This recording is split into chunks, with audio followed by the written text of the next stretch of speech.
Welcome to the Galen Trombley Show.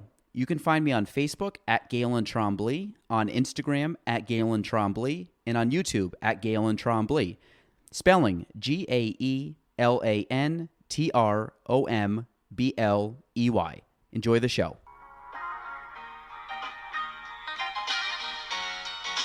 Welcome to the Galen Trombley Show.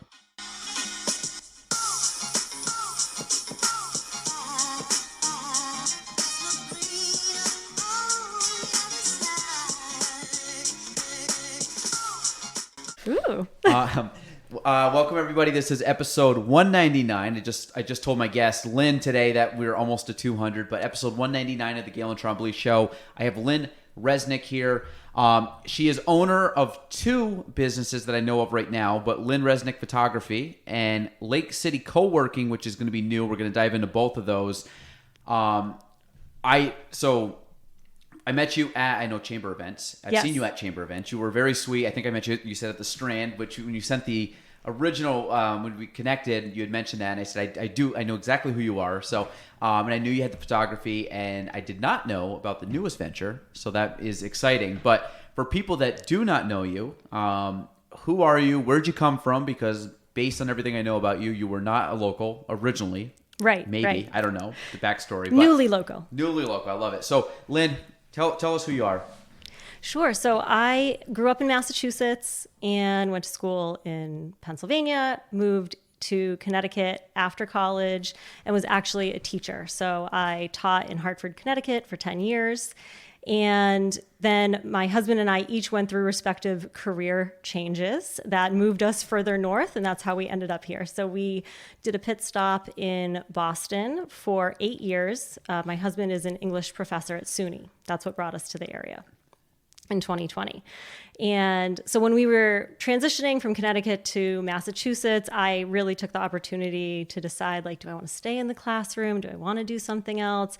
I had started doing photography on the side after my own wedding and really getting into it and really liked it. And so I decided to leave the classroom when we moved to Boston and launch my business. It was still on the side. I was kind of side hustle. I worked in a nonprofit.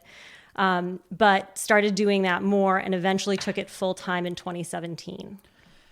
So first off, you were a history major? Yes. So what got you into history? Because I saw that and I love history. So I was just kind of... Yeah, I have always loved history. Just love biographies about historical figures. My specialty was in U.S. history, so I taught civics and U.S. history. Yep. And I just love digging into the multiple sides of stories, of trying to uncover maybe those inherent truths that you find and the lessons you learn from history. Just always nerded out about it. What was the age group, roughly? High school. Okay. Yeah. So I had 1 year in 8th grade, and bless middle school teachers' hearts, it was a lot. And it was fun, actually, because I had those students again in 11th grade. Because of the school, but probably I a little changed nicer positions. at that time. Yeah, it was really fun, and of course we knew each other, so it was welcome back, and you're all grown up, and so that was really fun. So 11th grade was my kind of sweet spot as a teacher. I always find that the one thing I liked about history was it was stories, and most people they can remember stories because it's very oral and you talk about it. Where versus math or I find science I always had trouble with, but history. I was one of those kids, you didn't really take notes. You just kind of sat and just listened and just kind of absorbed the information. Because I find, is that what you found with teaching was just a lot of just storytelling? There is a lot of storytelling. Well, and a lot of digging into primary documents. That was a big thing. My students, if they were to hear this, they'd be like, are you kidding me? We were so much doing, not just listening. There were definitely stories, and that's part of it, but it was also getting them to uncover the stories through primary resource material, because that's the beauty of American history in a lot of ways, is that it's recent, and so we have a lot of original documents and primary sources that you can use. So I'm assuming they're reading the Constitution and Declaration of Independence. And absolutely. I'm guessing, I've never read it, so I'm a bad American. I've never read our own Constitution or anything, but if you were to read through it, is it pretty easy to understand even today, or is it still fairly old English?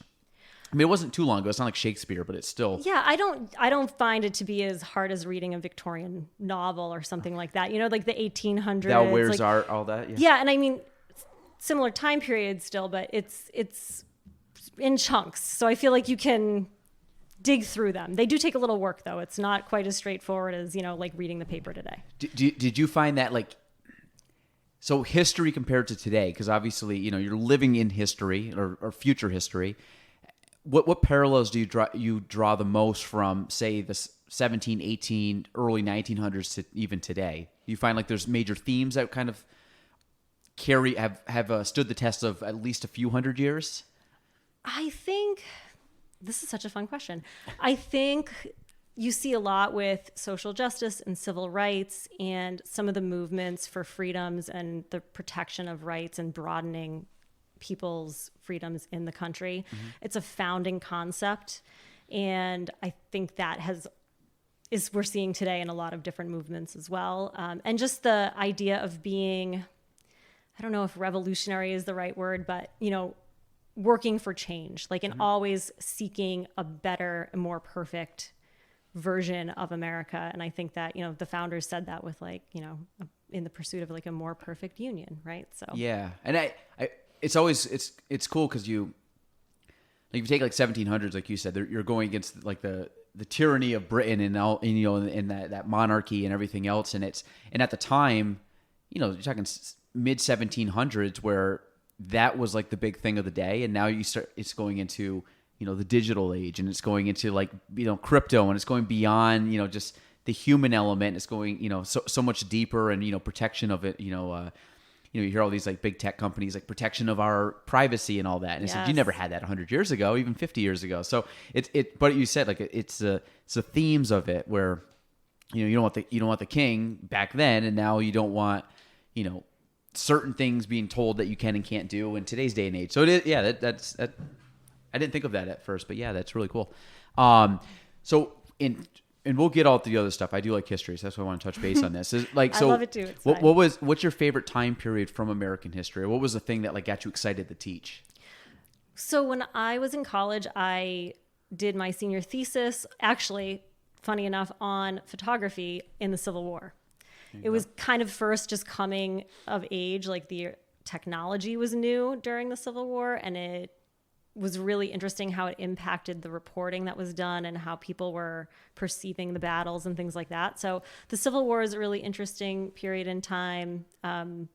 Abraham Lincoln's leadership during that time and some of the questions there. And then I actually started most of the 11th grade, when I taught that class that year, that level, we started with the Gilded Age. So 1880s and 90s, and you're getting into the robber barons and the Gilded Age of all the incredible wealth, and a real disparity in class, and some of the immigration was becoming huge. And so it's a really rich, interesting time period. Labor unions are really becoming an issue of the day. Was that like the Carnegies and Rockefellers? Yes. That's the beginning of that, right? Yep. I was going to say, the one that I always remember the most, I always find that for some reason we learned the American Revolution, the Revolutionary War, and the French and Indian War, all these wars that led up. I learned those, I feel every other year from the time I was fifth grade up to the senior year. So I really understood all the battles, and I find we didn't spend as much time on the later battles. So I'm considering even Civil War and World War as later, because you didn't really touch base on those until I think a little bit in junior high, but mostly high school. But it was there's so much history. It's breezed over. It was hey, we're going to spend a week on the Civil War and then a week on the World War I, and it just kind of boom, take a turn was it a blitzkrieg? It was boom, boom, boom, boom, boom, you got hit with it, and it was okay, now we're off to the Depression, and you're wow, that went quick. And yes, yeah. I think history too. There's so many layers of history that to just give them kind of that standardized test kind of brush over, it's you can nerd out. You could just nerd out in history. I had Matt Boyer, who's the ghost tour guy, and you just start push play and just let this guy tell stories, because he's got more than I could ever fill hours of podcasts, so which is cool. But so the Gilded Age, and then was there anything that you didn't like teaching of history? Oh my gosh. Was there stuff that you're kind of oh god, this is? Honestly, there wasn't a ton. I would say I'm not a specialist in World War II, but I taught it every year in 11th grade. Mm-hmm. And so what was interesting were that I had students who would teach me stuff every year, because there are so many deep dives you can make into aspects of battle and warfare and military leadership and those things. And so it was always interesting. It wasn't like I didn't enjoy it, but it was a challenge every year because I don't have all the answers. I'm just a human, right? So to accept like that there's always these new like places that students want to go, and to figure out how to balance like letting them do those deep dives and share information and teach you some stuff, but also keep that class moving forward, because we always had that deadline to get to. Well, do you think that like movies were part of that? Like someone watched Saving Private Ryan or Pearl Harbor. Do you think that might just be like, oh, I like took a deep dive into this battle they talked about in Saving Private Ryan? I don't know. Does that really jump out? Do you find that? Sometimes. Well, and sometimes those also can be loosely based on the truth. Hollywood. Like the Hollywood version of Pearl Harbor was like an interesting. It's mainly a love story that happens to have like bombing in it. I don't know. Yeah. It's hard to call that like a historical movie in a lot of ways. So that brings its own set of challenges for sure, like the reality versus the Hollywood version of history. Debunking a few things. Yeah. When was the first cameras taken? You said it was Civil War. Was that kind of when film developed? So daguerreotypes were the original kind of, they were done on silver plates and used all those chemicals, and you usually had to expose them. Is that big one that you pull down? The big, huge one that you had to like flash? Go under. Yeah, it could have the big flash. And you would usually need to do an exposure, like really original ones, especially on like the Civil War battlefield, would be for 30 seconds. Let's say that you had to do like a long exposure where you can't move, which is why there's not any battle photography of like the heat of the moment, because you couldn't actually capture that kind of movement in the technology of the day. And a lot of it was these just scenes of, the dead post-battle, I should say, on the battlefield. I was say very low shutter speed at that time. Exactly. Right? So the photography aspect, when you got out of teaching it was kind of a side hustle that turned into it. Was there a moment there, one where you were completely scared to do it? Like nervous, like, oh boy, this is like a leap of faith. And then, or were you just excited and like, listen, I'm going to bet on myself. I'm going to make this happen, and I can see that I can pull this off. Yeah. Oh, I remember it because I actually had a conversation with my husband, because this is going from a paycheck, a known paycheck, and insurance and retirement and like all those things, to leaping out and losing all those safety nets to try and do this new thing on your own, and betting on yourself in some ways. I had been doing it part-time for several years. So about 5 years before I decided to go full-time. So I had some clientele and referrals, and some of the business already built up. It wasn't like 0 to 60. So that helped a little bit, but it was definitely a conversation, and it was definitely a scary leap to take. And then I had, people be like, well, what are you going to do? And how are you going to fill your time? Because I've been doing it on the side for so long. But really, it just gave that much more energy. I mean, the days are very full, right? Yeah. As a business owner, jumping in and doing all of the things as a solo entrepreneur to build that business and make it successful. And well, most people think like, oh, Lynne goes and takes photos. I'm like, okay, have you ever edited photos? Because editing is how many more of time and hours, and then you start looking at like just the tax codes, and then you start like the financing, and then it's the marketing, and then it's just the correspondence and the customer service, and then like even though you're your own person, there's still like a level of HR, and then it's like, oh my gosh, you're just like layering hats on. Where really, because that's I always find people that have like a real passion for something, and then they go into business and realize they get sucked out of what's fun and start doing all the extra stuff. Do you find that that's happened to you, or are you able to really compartmentalize like the love of photography? I still really love it. And there are definitely aspects of the job that I love more than others. Like you were just saying, you have to wear all the hats. Nobody likes to wear all of the hats. Like you're not going to like those equally. I really don't like having to go and mail things. I just like that errand just is not fun.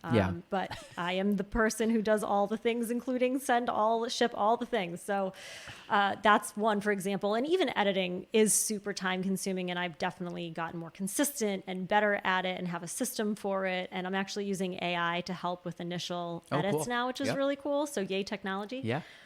But that can also get, like 8 hours at your computer a day, like editing a wedding, it takes a long time. So yeah, there's certain aspects that you like more than others, but 2021 was really wild after kind of the world was on pause for a lot of 2020. Weddings were certainly on pause for 2020. So last year got extra stressful with adding in 2 years worth of weddings in a lot of ways.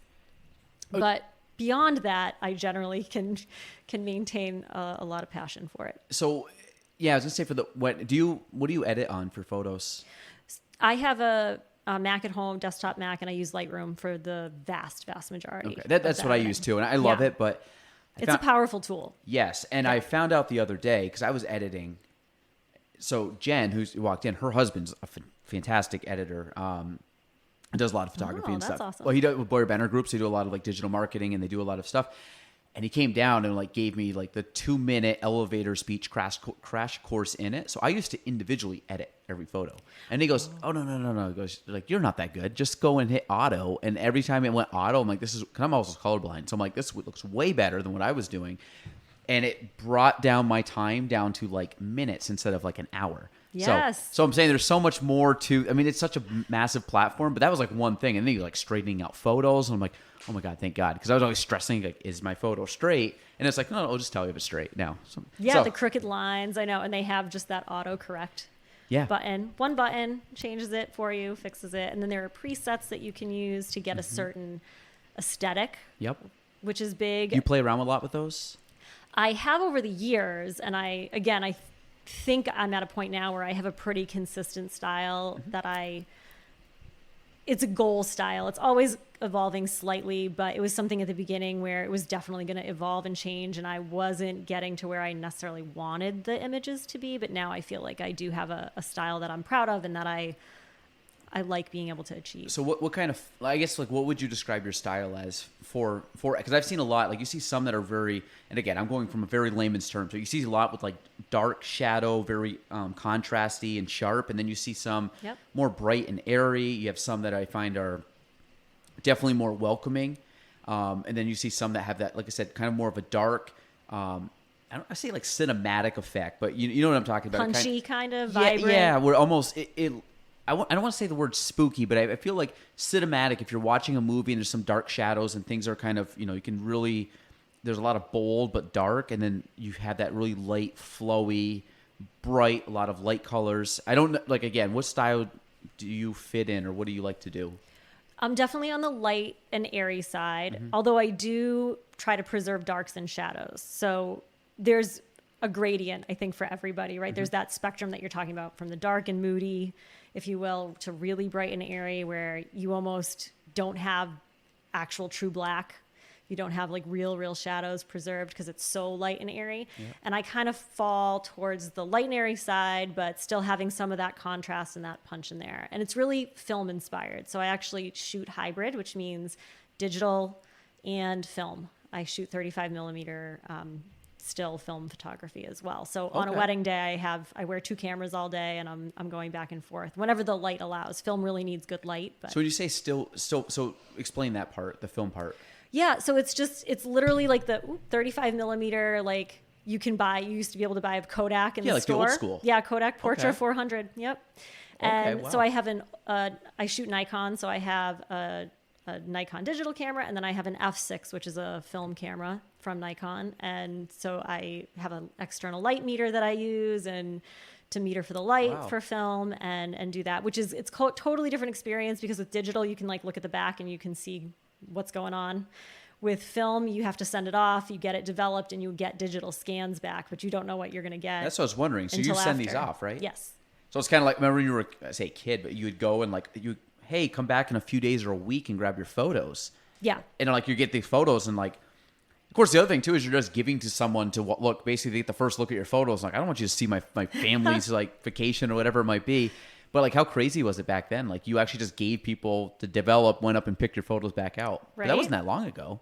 No, I mean, within the last 20 years? Yeah.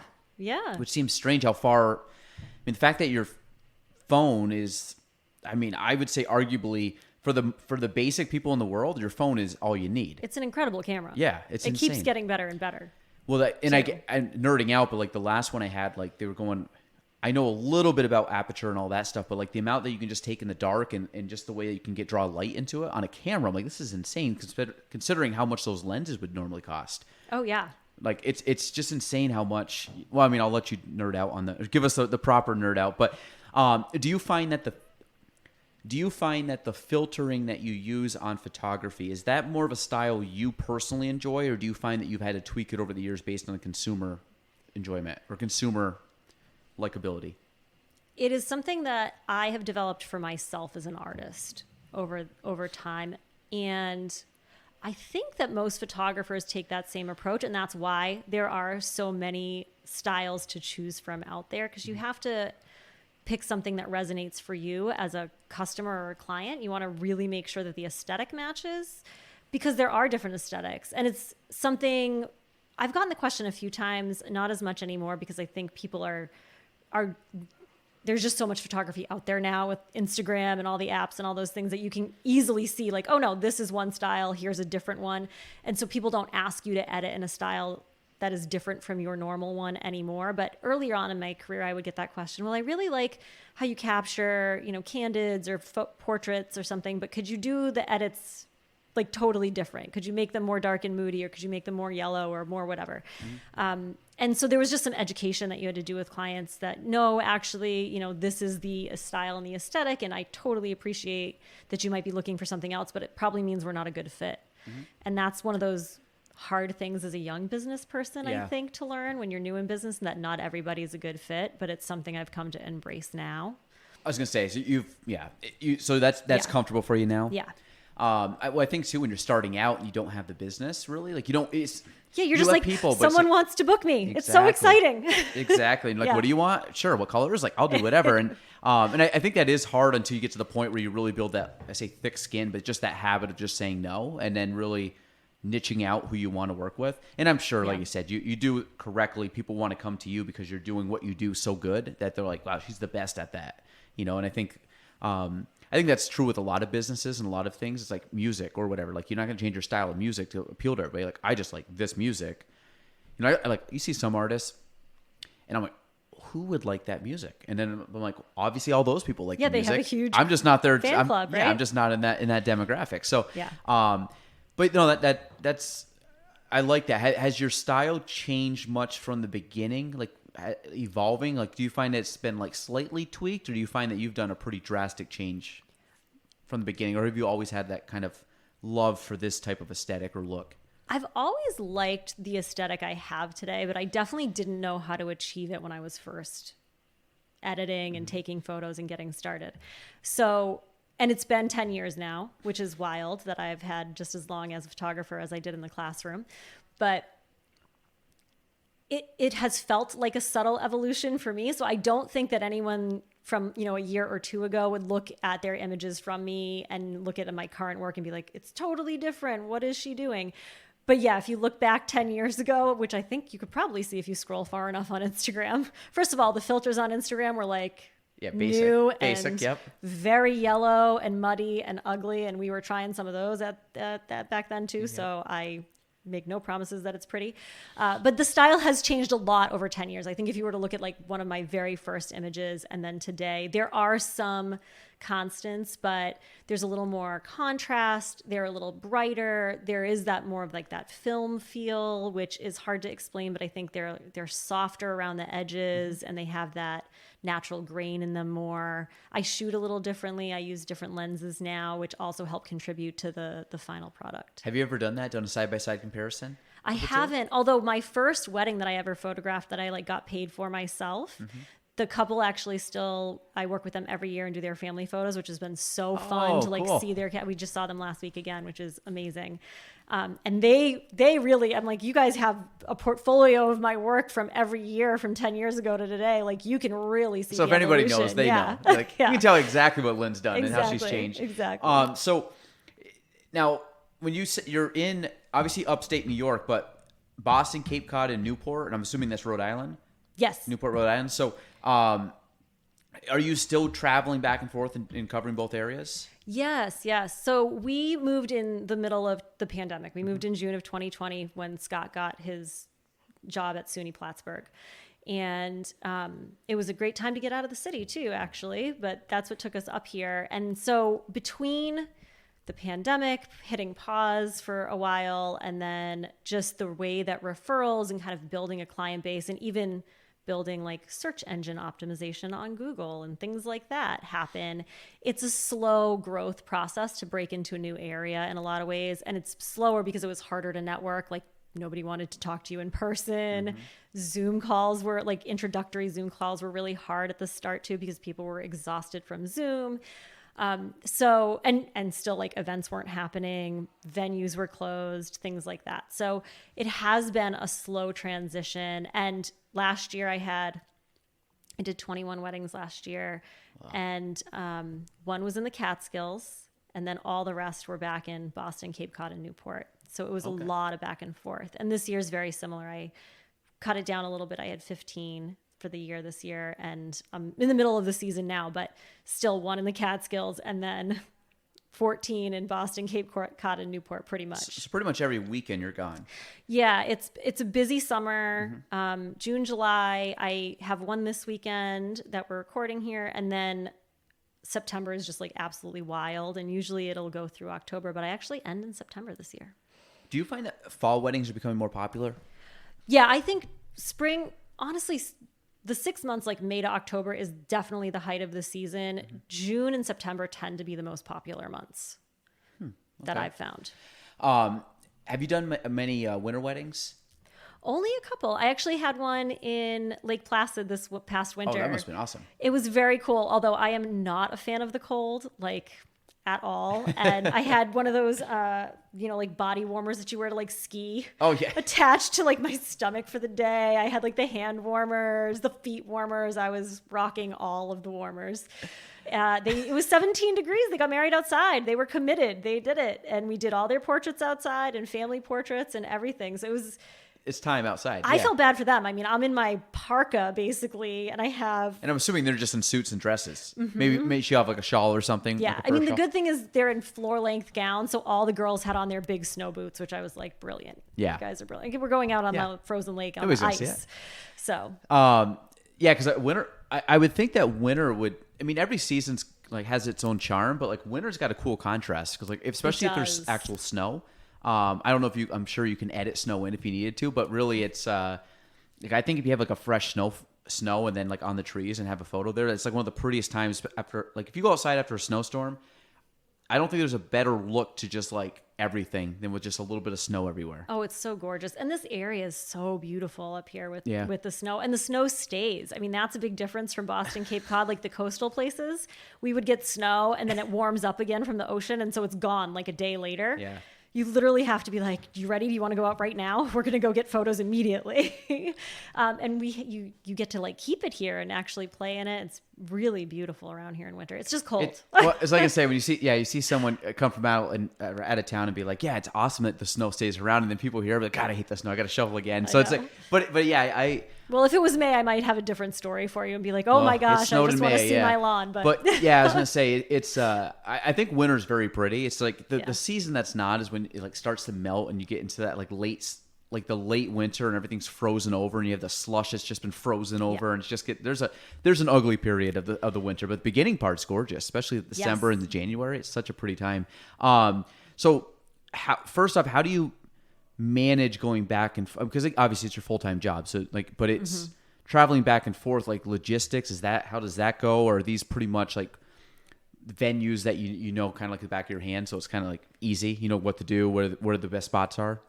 So the travel itself has been the trickiest thing, I guess, just because it's a long enough drive that I'm not going down and like photographing a wedding on the same day. So you have to plan for a day in advance, and then you're staying a day after to do the drive back. And I also do include in my collections for couples an engagement session. So I'm usually adding those on before or after as well. So it can be tricky scheduling. And then I'm lucky though that the driving itself, like once I get down there, I have both my parents are still in the area. My mother-in-law's in the area. And then we have friends in the city who have a spare room and let me stay, which is great. So it's a great excuse to stay connected to everyone back in those areas.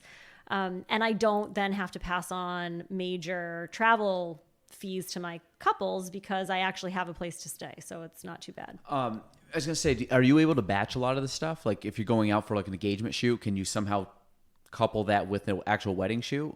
Yeah, and I've been really lucky. Happens. Yep. I've been really lucky that my couples have been pretty understanding. So I'm really upfront about where I'm based and how I do go back often, though. And it's just that, for an engagement session, there's a lot of flexibility, but I try not to go down just for an engagement session because I would be driving for like 3 times the amount of time we'd actually be taking any photos together. Yeah. And unless there's other like family things planned. So I'm always trying to tack those smaller portrait sessions on to a weekend where I'm already going to be there for something else. And there are enough of them still that they've been able to work that out. How, because we touched base on editing, but like I just know editing is the bulk of the time. And I had a friend, I don't know how much she does it anymore, but she used to do photography quite a bit, probably almost a decade ago. And we used to have discussions about it. She was one of my best friends, and we had a lot of discussions on it. It was like, hey, if you have, how much time do you have and how much time do you edit? And basically I was saying, like, is it worth it to edit, or is it worth it, like, can you outsource the editing? Obviously, I know that's not, like, taking the photo and editing the photo, like, what you want to convey because it's you. But I'm saying in that sense, it's like, hey, if it takes you, say, 4 hours to film or edit a wedding, or not edit, shoot a wedding, and I'm just shooting 4, it's probably more, but it takes you 3x that to edit the wedding. I said, wouldn't it make more sense to just hire it out and try to just do more weddings and fill that pipeline? Now, obviously, I don't know the margins and stuff of wedding, but I just know editing is such a time-consuming thing. And obviously, you said you've gotten quicker, but when do you find time to edit amongst everything else? And we'll definitely dive into the co-working, but now that that's coming on board and you have photography, like, are you very good time managing wise with that? Or is that, like you said, or you just got super efficient with the editing?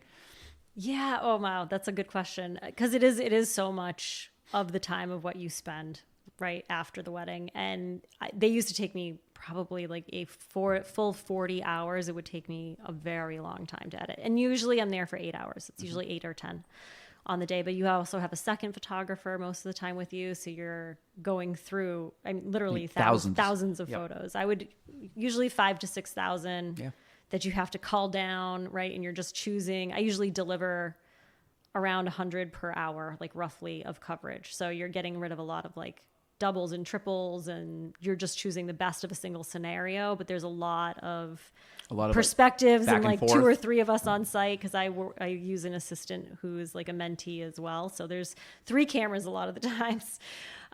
So yeah, it does take a long time. And I have been working with editors for years now. Honestly, it's been worth it for me because I like the wedding more when I'm done. Yeah. It's one of those things, if you spend that long on it, you just like get tired of it. Your eyes get tired too. And so with the AI that I use now, I really like it because it's much faster. Mm-hmm. It's automatic, right? It's an algorithm that they're basically using to edit in the way that you normally edit. Mm-hmm. And just to like nerd out about it a little bit, like you upload Lightroom galleries of edited images, and they build a unique profile for how I edit, and then they apply that to the photos individually. But it can do 1,000 photos in 30 minutes. Like, it's so much faster than having to wait for any human editor, which I totally understand, but takes like 5 to 7 days for a turnaround or something like that. This is instantaneous. Mm-hmm. I've never worked with any human or AI or any kind of editing service that has been perfect, though. So I always go back and I'm still touching every single photo that gets delivered to tweak it, to make it like perfect, to maybe do some more detailed work on like removing a trash can or, those kinds of things. Well, I think like technology, and that's something we've dove into, and I'm actually diving into even more now because like, I just look at it as efficiency, because my main thing is like I have 3 really young kids. So like that takes a ton of time and energy. So it's like, okay, I can't keep doing things the way I was doing. I got to be smarter. And I find like I use the idea of Lightroom with the auto editing. Like, I'll be honest, me hitting auto and taking 1 second to hit it and instantly goes like that is not far off from probably where I want it. And to be honest, like I said, I'm colorblind. There's a good chance that those color schemes and saturation and everything else look much better than what I was going to do. And I know I'm not, and I think this goes for anybody, like you said, with AI, there is a certain level of the computer system that is just smarter than humans because they program the algorithm. that just clicking on it, if it's going to save you 90% of your time, save 90% of your time. And that's what I was going to ask you is on editing. I try to go with the mindset that good enough is good enough. And what I mean by that is if I can get it up to, say, 80 or 90%, I can get up to 80, 90% in a very short period of time. And what I find is that if I'm trying to get it from 90 to 95 or 95 to 99, I agonize for way too long, say hours, but it way can too feel long. like that, for sure. Way too long of being like, do I like their face like here or here? Here or here? Nobody knows the difference. And we know it. And then a part of the time I'm like, Galen, why? Just stop. Just pick one. Just delete that one, take this one. Mm-hmm. Because it's I always talk about perfection is subjective. Like my idea of perfect and your idea of perfect is completely different. And 100 people have 100 different versions of it. That I find if you go to where good enough is good enough, and I'm not saying like cut corners, but I'm saying you it's good. Like if you do anything more, you're agonizing for a disproportionate amount of time for a disproportionate outcome because it's not going to make that much of a difference. Do you share that same sentiment, or you're like, no, I'm one of those people that I will get to that 99%, but it's it's not my 99%, or even the clients, it's your 99%. Like, do you fight that battle, or am I the only crazy one that does? I definitely fight that battle. I think all artists fight that battle in some way, and I am so guilty of it too. I mean, I'll show something to my husband and I'll be like, this one or this, in terms of like a color difference. I'm like, which color, like which tone do you like better? And he's like, they look exactly the same one. Like They look exactly the same. I have no idea what you're talking about. But your eye is trained to see a subtle shift in tonality or contrast or whatever the thing is. And so that's a point where I have to like walk away. What's worked really well for me this summer is for just productivity and not getting caught up in that quite so much. Although I really do try to get to that, like I want it at 99 or 100. It's what I do as a profession. It's like pretty important that they're, up to that standard. Is work for 2 hours and then step away and go, even if it's just for 10 minutes, like do something else, take a break, take a walk, grab a drink of water, get lunch, something. But every 2 hours I have to get up and like take at least 10 minutes away. And it just allows your eyes to reset a little bit too. Because you get exhausted, and I'll look back at something the next day and be like, what was I doing yesterday? It's almost sloppy just because you're tired out. Yeah, you're just like, that does not actually match like the aesthetic I was going for. That doesn't look like what I thought it was looking like. And light changes in the room that you edit in over the course of a day. Yeah. And so you have to kind of be aware of that too. So taking those breaks has been helpful. Plus I find just like attention to detail and wanting to be done is not a good reason to do it that way. Happens more like past that 2 hour mark. So if I can like hit the refresh button every couple hours, I'm much more consistent and have a higher quality.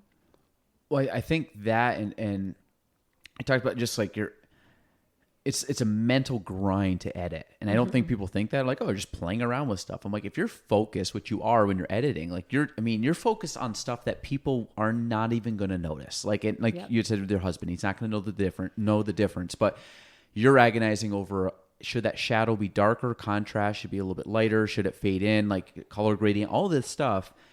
But your brain is going like rapid fire to keep up with your eyes and your mind. And that's, like I said, isn't it your like mind burns like 20% of your calories in a day? So if you're just sitting there thinking, like that's why I think they say like chess players like can burn in a tournament day like 4,000 to 5,000 calories because they're constantly thinking. Oh, that's wild. Because your brain uses a lot of calories. So people think, and that's, I mean, I in my job, there's some days I come home and I'm like, I might have only been working for 4 to 5 hours on something, but it's so deep like into it that I get done and I'm just shot. I'm like, I can't do anything more today. I'm like, I only work 3 to 5 hours, but it's such a high intense focus. Do you find that can be, like you said, 2 hours? But I mean, I'm guessing there's days that you're editing when you get done, you're just like, I'm done. Like the rest of my day, I'm just sitting down watching like junk TV and I'm just hanging out watching Netflix or something. Yeah. It's a really busy time right now. So I have not had the luxury to do that. But I transition between tasks. I try to chunk tasks in at least 2 hours, especially for editing. You get in kind of a rhythm too. So that for me is a real sweet spot. If I have 30 minutes, I'm probably not going to try and edit something from a wedding because it's like barely enough time to like get into a flow before you have to like transition into a new task again. But Definitely. Yeah. That deep work it can be really exhausting. And the focus it takes to do that, it's not just on your eyes that it is tiring. It just makes you physically exhausted too. And there are times where you just come down and it's like, I am just so done. Like, I don't even care what we put on the TV. Just. Yeah. Yeah. Yep. Zone out. Well, you said like COVID. I felt like that was a COVID. I was working in a day, part of what I normally would work. But I was just like staring at a computer, talking to people, and then you're home. So you're kind of like dealing with the kids that by like 4:00, I was like, sometimes even like a little bit earlier, I was like, I'm done. Like, I'm done. Let's go for a walk. Let's just chill. Like, I just don't want to do anything where I have to think. And which is kind of nice. I'm like, I kind of like this. Like, go in and just blast out like a lot of, like I said, deep work and just check the box and be like, I basically did everything I need to do, but in a very condensed amount of time. And now I can just relax. So it's challenging. But how Lake City Coworking, give us the kind of the background on that. How is this almost a thing right now? Yeah. So like I said, we were in Boston for a while. We were in Boston for 8 years while Scott was doing his PhD in English. And I was working on my business there. And Boston has a number of co-working spaces. At least it did before the pandemic. I know some of the co-working places didn't necessarily make it through the pandemic because they're kind of premised on showing up together. Yep. But there were a lot of them there, and they were a great place for me to go and meet with peers, other photographers, other people in the wedding industry, get out of the house, a day a week or so for myself, because I have obviously the home office and I would do my editing there. But when I didn't feel like I needed to be editing at my home desk, it was like so nice to get out, to talk to other humans, because Scott was always, at school. So being able to do that and build a community of like-minded people, as well as just stay productive in a different way by like changing your pace and that kind of thing. So I really enjoyed them when I was there, and there were a bunch of them. And basically it's just a shared office space. It's a membership-based shared office space. So you get the benefits of an office with Wi-Fi and like the modern furniture and like drip coffee and a printer and like all those things, meeting rooms and such.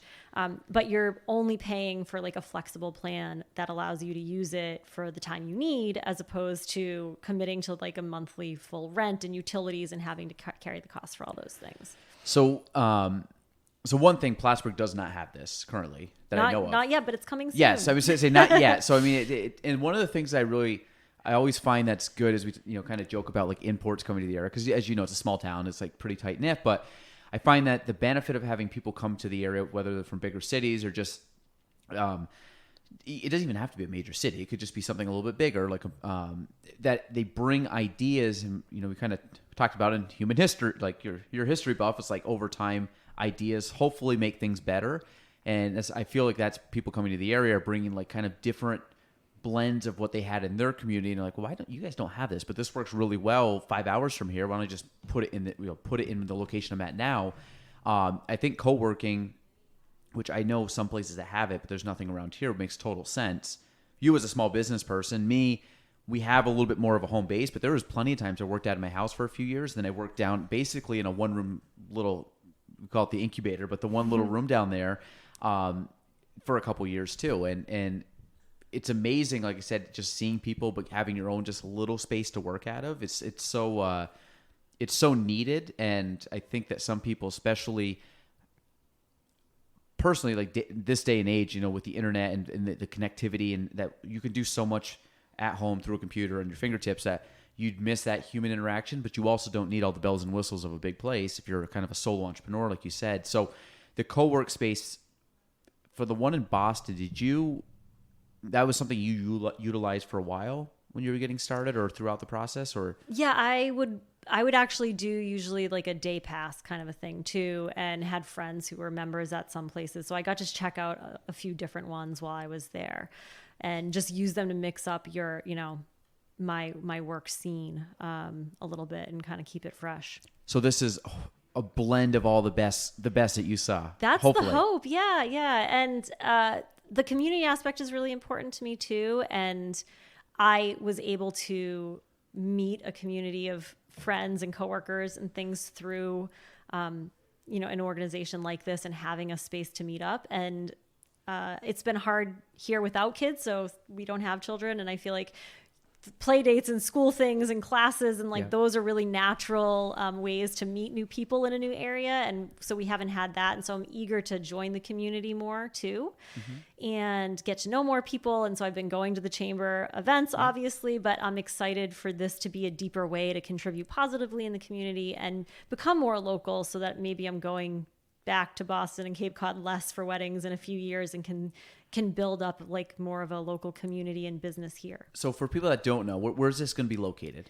So it's at 26 City Hall Place, right next to Chapter 1 Coffee and Tea in downtown Plattsburgh. Which was the old, was it 106.3? Yes. Yeah, Okay. the old radio station. Yep. Okay, yeah. So it's Or between... the current radio station, just an old place where the radio station used to be. Yes, it's the old spot. So basically, yeah, between Citywell and then, Iris's, where Delish used to be, like right in Yes. that little corridor. So kind of explain the setup of what a co-work space is. Yeah, so it's going to have basically a couple main open spaces that'll have a mix of furniture for working. So you kind of get to choose. I know when I work from home, I am at my desk a lot, but I also really like to mix up sometimes and just like move downstairs and then work on the couch if no one else is around, because it's just comfy and it changes the pace. So we have some lounge style furniture and actually like a little lounge section with couch and comfy chairs that are going to be throughout. And then there's also some more traditional like long style work tables with chairs, and then bistro tables that'll have, just an independent person or two can work there. And then there's also private meeting rooms. So we have 3 in the works. One that'll be 3 different sizes, small, medium, large. So you can meet in person or reserve it as a member. You can sign up and reserve one of these rooms for bringing guests in and having an in-person meeting, or literally like up to 8 people in the conference room. Or do like your Zoom calls if people are still working remotely and are at home more than ever before, but are looking for a quiet place to take a call, or, mixing things up a little bit, can come in and do those calls or client meetings in person or remotely at the space. So what is, when we talk about like membership, like what's a membership entail? Yeah, so I actually am planning right now for 3 different levels, because one of the things I loved about it, the idea of it, is that it's flexible. So you can join just for a 5-pack basically of days a month, if that's all you want. Like that, maybe I would probably do like a 10-pack myself. That's the next level. So just 10 days a month. And thinking about people working, remotely, or small business owners who are home alone, like you might have that home office, or you might have to spend some time home with kids, things like that. But there are a day or 2 a week where you might stack meetings or have some work that you want to be able to make sure you have a quiet space for. And so that gives you the opportunity to just come in any 5 days out of the month that you want, or any 10 days out of the month that you want. And then the highest level of commitment is for like an all access pass, which is we're going to be open basically business hours Monday to Friday with a late evening to 7 on Wednesdays. So all access pass says you can come in every single day of the month if you want. Like this can become your new permanent office, but you're still not going to be paying for the utilities and all of those things separately. You're not committed to paying rent. You're not getting into an annual like internet, contract. All that's it's all printing. provided, Yep. exactly, in this one membership fee. And they all come with basically hourly meeting room credits as well. So you can use those to sign up and book those meeting rooms as a member. So, and again, I'm just looking at like the schedule. So, Yeah. You said like 8 to 5 most days, 8 to 7 on Wednesdays. So, is this something that is it kind of like say you go to a gym and you have someone like at least at the front desk welcoming people in? Is there someone like on staff, or is this, because I know you said talking about keyless entry and people can kind of just come in and go as they please. Is this something that is truly like, hey, just turn the lights on or turn the lights off as you're walking out kind of deal if you're the last one? Or is there someone stationed there all day, or how does that work? So I will be in the space a lot, but I am the only employee currently. Okay. And it is meant to be more of an automated and independent experience for people, where you're independently working together in a space, right? And so it's going to bring in and attract a bunch of people, is my hope. But you have that ultimate flexibility to do that. I'm hoping to be able to, do some tours and spend a good amount of time working there myself, so that if people have questions, and of course my email is there, you can always call. So there's lots of like phone a friend, get help if you need it. But the onboarding process will be like through an electronic system. You'll get a code for entry. You'll have all of those things so that you really just can come in and work whenever you want.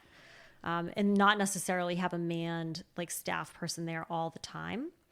So there's a focus on building that community aspect. And that's why we're starting just with the monthly memberships. Because I feel like once you commit at least to a month, you can cancel after the end of the month if it's not for you, but there's a commitment to one, like come and actually use the space, right? Because you're committing to that month. And then also to care for it and to be a good citizen of the space. And I'm still working up, like the community guidelines and some of those things, but it's basically just be a good citizen, like wash your coffee cup if you use it. And, don't leave dirty dishes in the sink, those things. Just be normal. Like that's like, I always like, just be normal. Don't be weird. Yeah. So one of the things that, like, I think would be cool, and I think this is obviously like a bonus, is you have down like after-hour networking events, discounted admissions to workshops. So I'm assuming you're planning some type of networking, and then workshops. Is that just photography? Is that other say artists or specialists can come in and do their own little thing?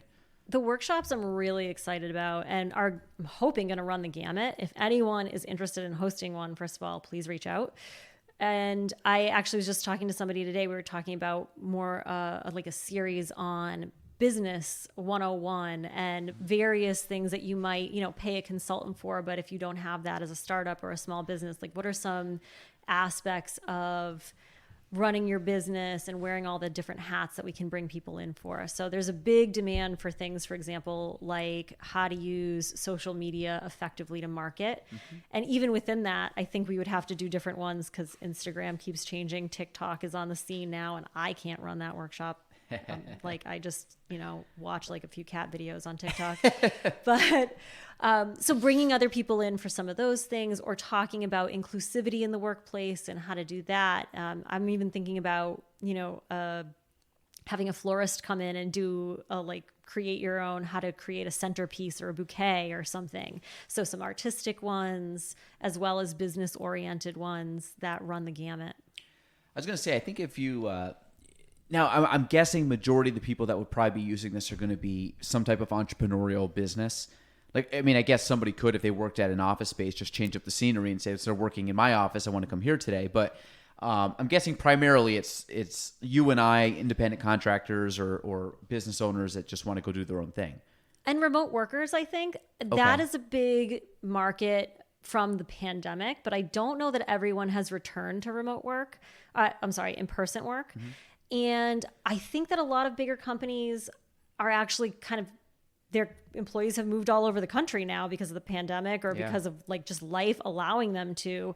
And so they're not returning in person. And so a lot more people than ever before are working from home who might work for a big company. And actually some employers are actually paying for their employees to have a part-time membership at a space like this. So if you are a remote worker, it's something to ask your boss about. Even traveling, if someone's in for a few days. Yeah, I spoke with somebody at one of the chamber events who's based an hour or two south, but comes up twice a month or something like that, or a few times a month, or maybe it's every Friday or whatever it is, and needs a place to meet with clients and have a home base. And so it's a great opportunity to do that at that lowest membership level that will provide that access. I was gonna say, you see a lot of that, especially salespeople, if they're from out of the area and have a niche or they're a regional person. And it's like, I think this would be clutch for that. Is there a network of co-working spaces? Like I always look like there's a network of like wineries, and there's a network of follow the wine trail. Is there like a follow the co-work space trail? Do you find that community, or have you made any connections or hope to make connections with maybe neighboring co-work spaces? I would love to. And I know that there were a few there's several in Burlington, and there's one in Potsdam, I believe. And then one in Saratoga Springs that I know of. Is there any in Lake Placid? I'm not sure, actually. I feel like there may have been, but I don't know what their current status is. Okay. So there are some within an hour plus of the area that it would be cool to do, some sort of like a pass where you can kind of have access if you're in the area. And some of the bigger places, one of the national or international brands is WeWork. They're like a big one. So if you belong to them, I'm pretty sure that you can get a discount to go into any of their spaces, like no matter where you travel. So we don't have quite that kind of clout, but it would be cool to have something in the greater area with some of these other independent ones. Well, even like you said, you traveled around in Boston. It's just like picking up best practices. I have friends in real estate all around the country. So like you're constantly talking to people and saying like, what are you doing? Yes. Like what's working in a bigger area that maybe I can bring back to our area. And you're just trying to like sharpen the sword of your industry. So now regarding, again, back to workshops, is this something that you would encourage people that are there to, like you said, bring stuff professional, whether it's professional development or artistic, but it's typically like I'm going to show you how to do something for the most part?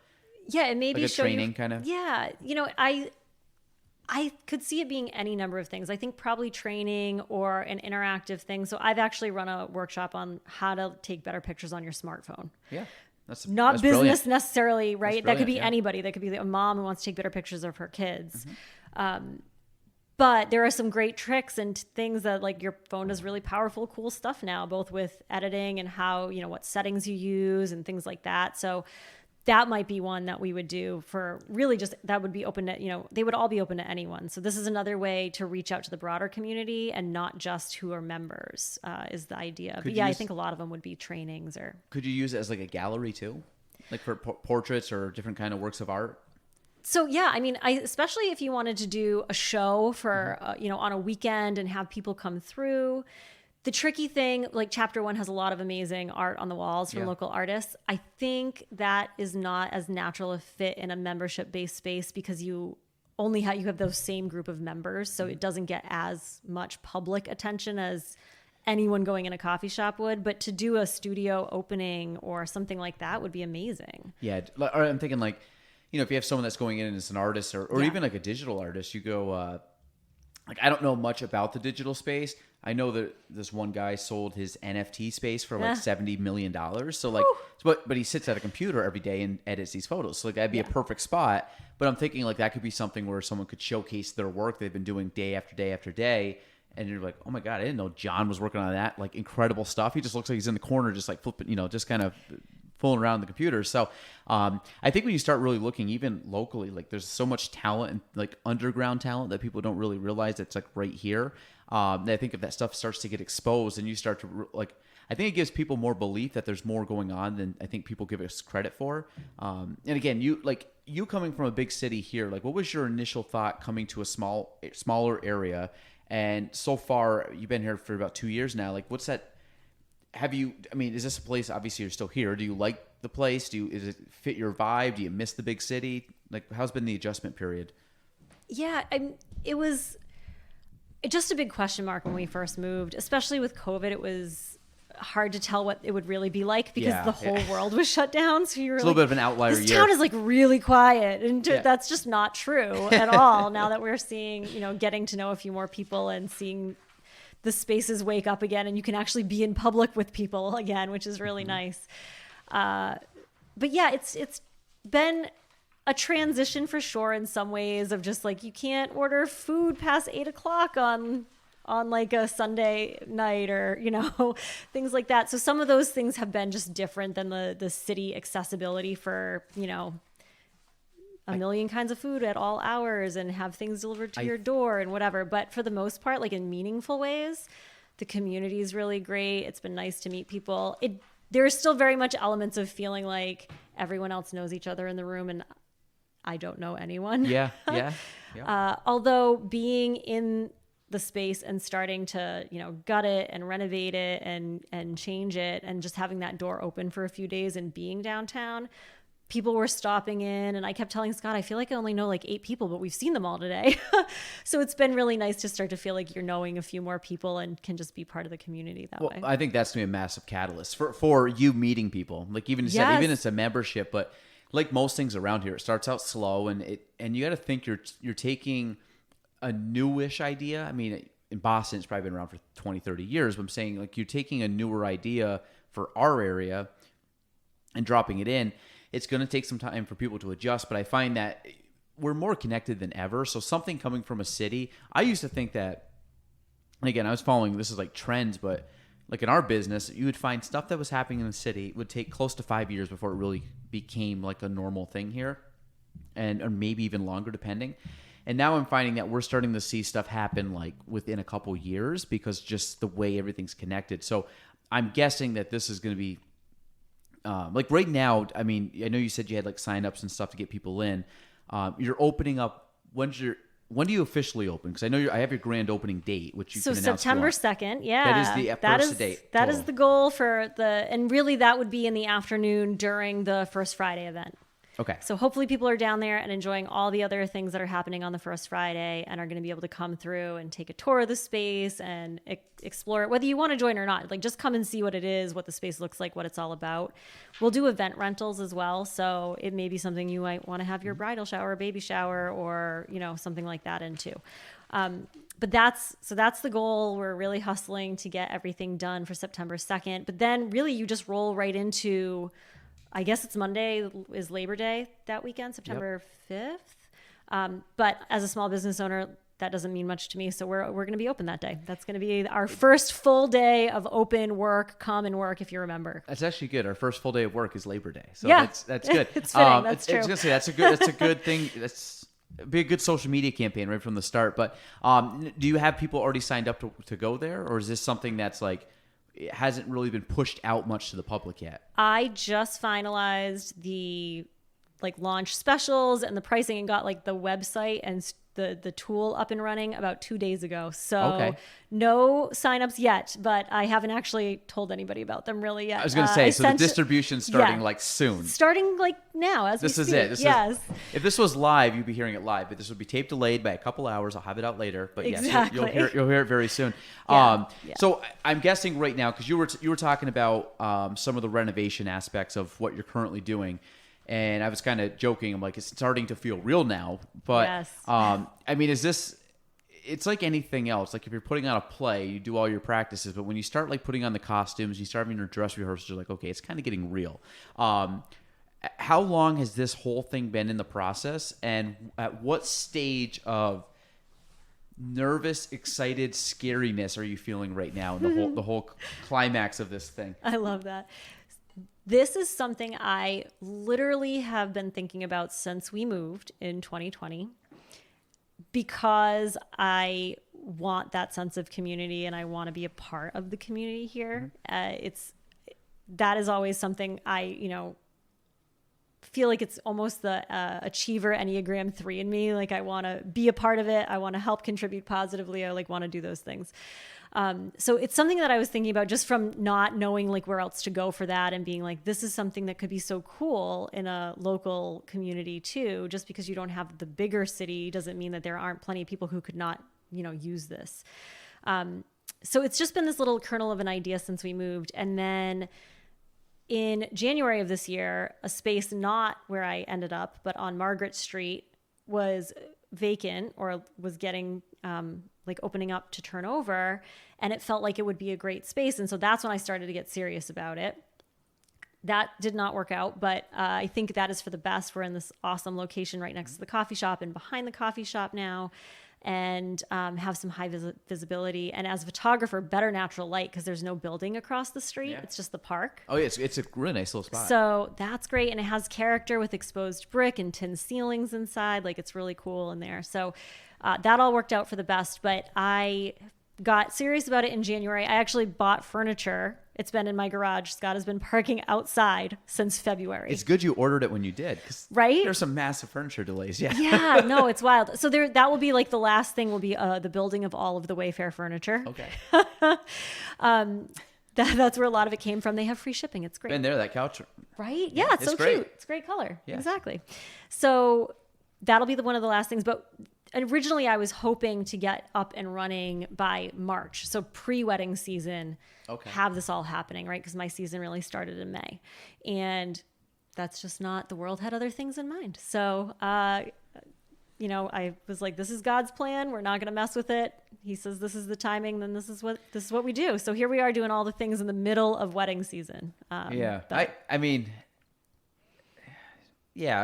it'll be good though. Probably when you start to get your I think you could be out of the season instead of trying to do both at the same time, which might actually have been chaotic because it's just September is going to be you're still wild. learning it. And like August and September will yeah. be wild, but then I get to like really come home and stay and dedicate time. Yeah, and really kind of fine tune and try to perfect that the way you need to. And no, I think the whole thing's awesome. And what was if you want to share, I don't know if this is, but you're talking about kind of the connecting back around the back. Do you want to talk about that? Oh yeah, sure. Okay, because phase 2? we have not gotten access just yet, but I should in time for opening. And basically, in the back of chapter 1, there will be a door. It's been blocked off, and there's an apartment behind chapter 1.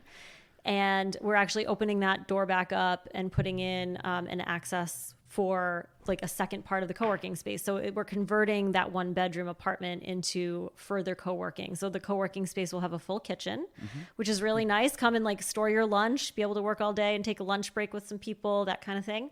And then the bedroom in there will actually be turned into a conference room. So that'll be the largest private meeting area like space so that you can actually have multiple guests come in, for a meeting.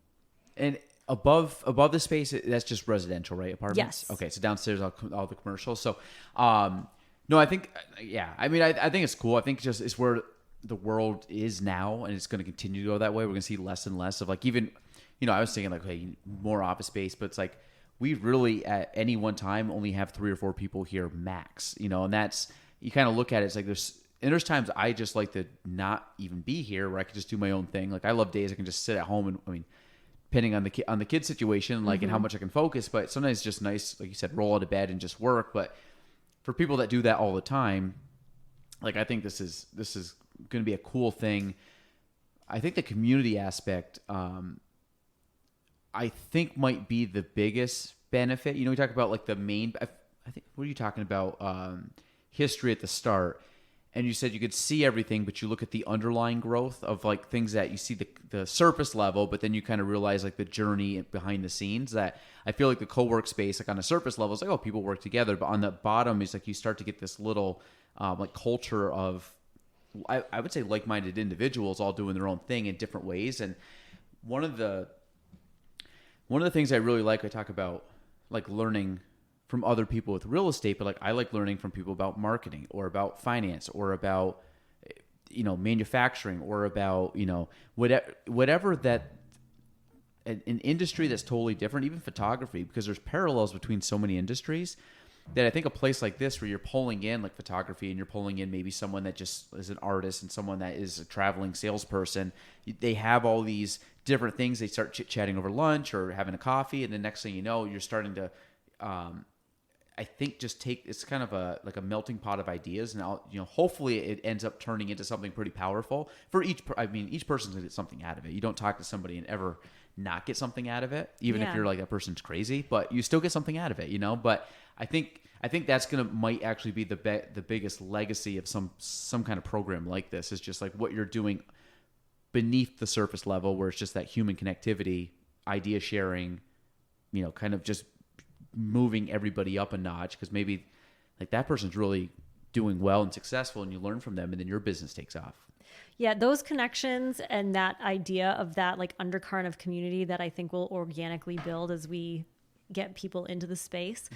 That's what I'm actually most excited about. And that's where like the heart of that is. Like I was saying, I didn't miss like just not having to work in my home office. I mean, sometimes I do want to get out of my home office, but what I really missed when we first came here was like not knowing anyone and having no way to figure out how to tap into the community here, and that was more COVID related than anything else, I think, in a lot of ways. But as an independent small business owner, there is that unique thing of how do you meet other people besides having to do that really intentional, which I did, like a lot of, hey, you want to get together for coffee or have a Zoom call or get to know you.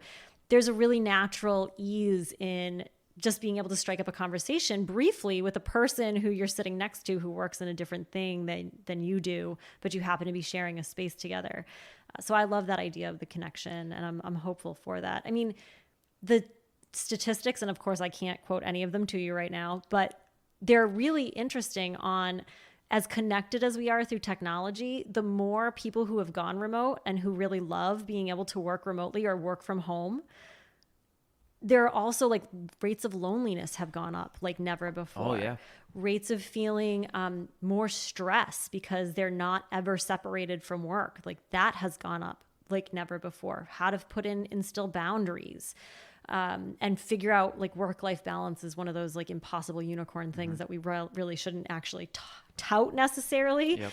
But that idea that you're always pulled in different directions when you're at home. It can be easy to get distracted or to lose motivation and to just not talk to anyone else all day, or you're like juggling, competing tasks all day.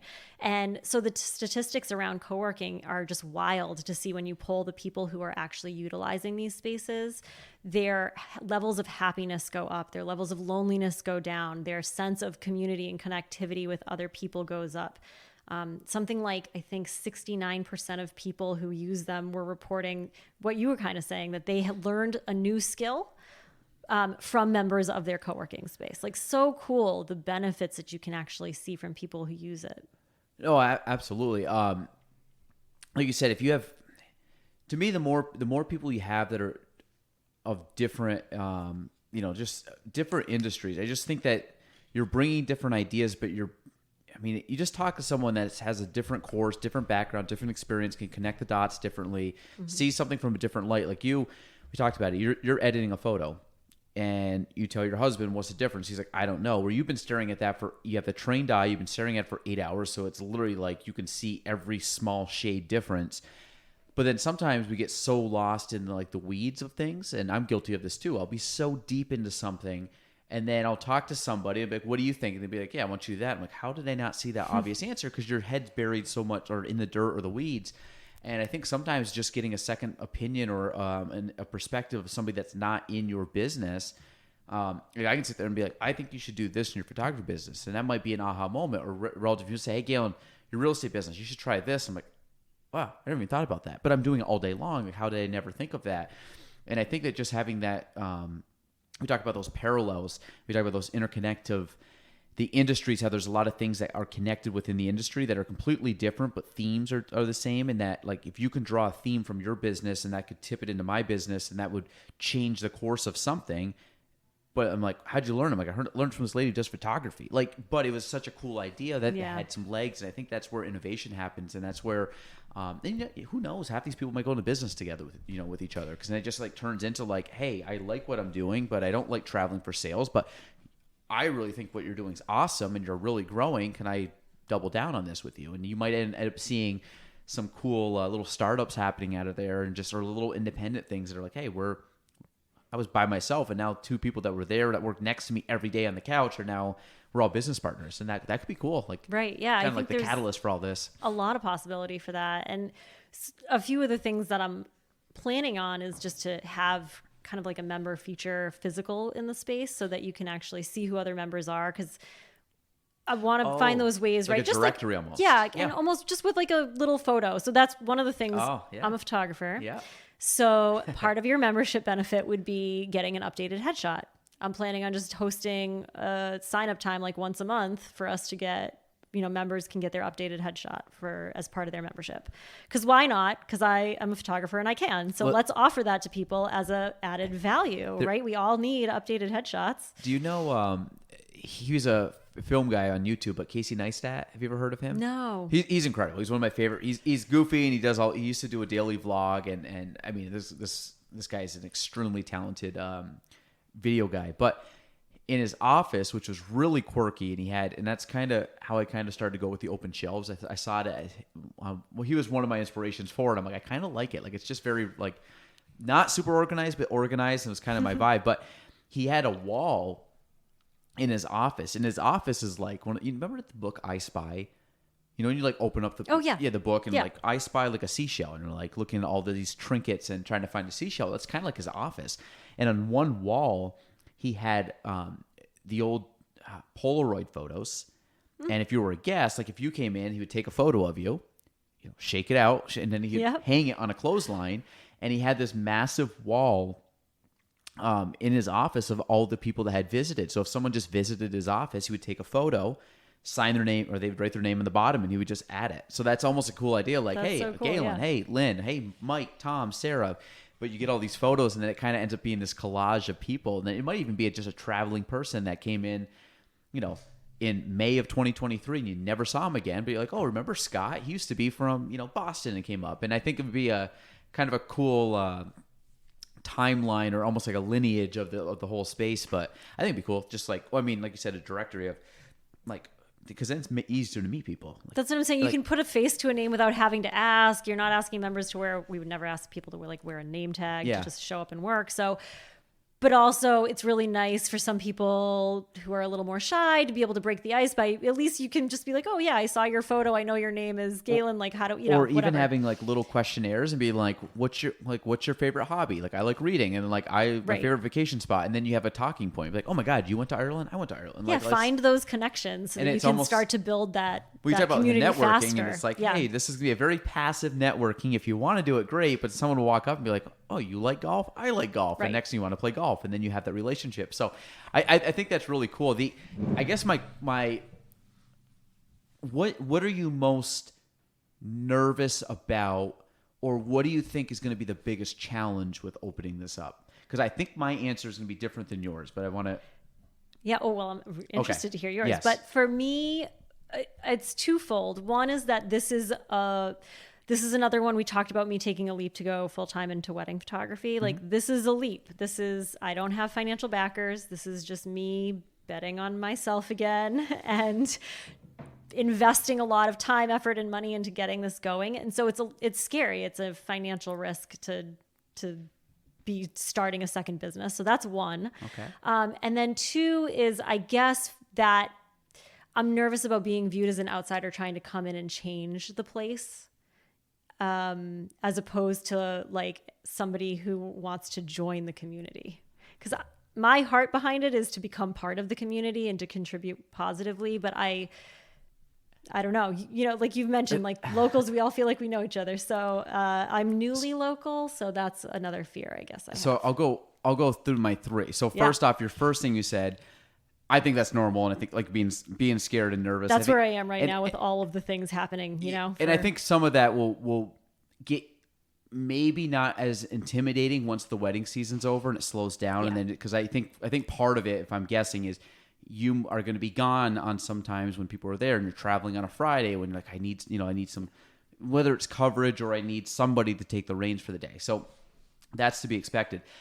The second thing, I don't think it's going to be a problem at all. I don't think anybody in the community is going to be like, oh my God, I hate Lynne. Like, get this Boston chowder-loving like person, send her back to Cape Cod. Like, that won't happen. I honestly think that most people that have come into the area, a couple actually, you mentioned Adriana came on the podcast recently. Shay and Annie Brennan just came from Canada, which, international import. So, but they're all super good people, and I think they've been really welcomed in the community. But I think it's because they've been trying to get engaged in the community as you have, and I think most people, like people that live around here, have a very tight-knit group of people here. But I think the other thing that people that live in this area, they love the area, but they love when other people that come from out of the area love the area, because it's like, like you're validating our love of the area. And like if people just kept moving away and be like, why am I the only one still here?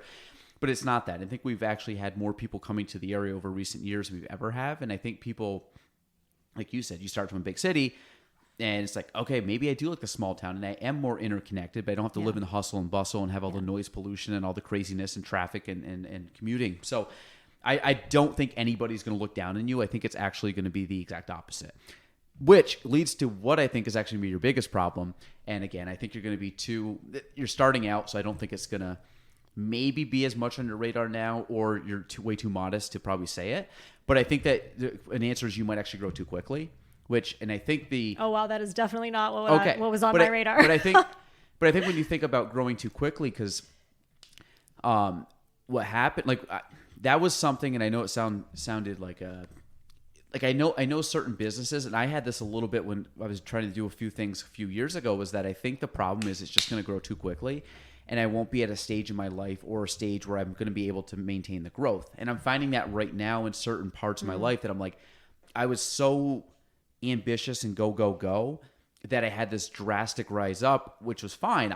Personally, I could maintain it, but when you start adding 3 young kids and you start adding some other responsibilities just with other things in life, I had to pump the brakes a little bit and just say, like, it's what I want to do, just not the time of my life. So I have to be fair and step back and say, you know what, I'm just going to do what I can right now. And then when things change, then I'll dive back into doing what I wanted to do or continue on.